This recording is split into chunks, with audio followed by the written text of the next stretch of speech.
কার্তিক পুজোর আগের দিন রাতে হই হই করে দিদির বাড়িতে কার্তিক ফেলে এসেছিলাম। সেই ভিডিওটা নিশ্চয়ই এতক্ষণে তোমরা দেখেই নিয়েছো। এরপরে কার্তিক পুজোর দিন সকাল সকাল দিদির বাড়ি চলে গিয়েছিলাম।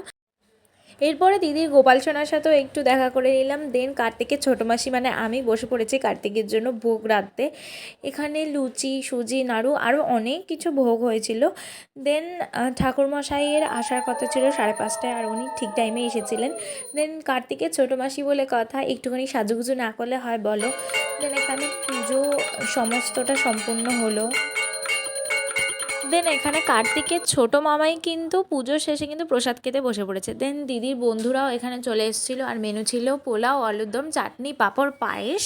আর এই বছর দিদির বাড়িতে কিন্তু পাঁচটা কার্তিক পড়েছিল, মানে মজা তো একদম 5 গুণ বেশি। দেন পাঁচটা কার্তিককে টাটা বাই বাই করে ফিরে এলাম, অ্যান্ড গোপালকেও বাই বাই করে ঘুমিয়ে পড়লাম। Bye bye. দাঁড়াও কার্তিকের বাবা মাকে দেখে যাও। এই হলো আমার 5 কার্তিক।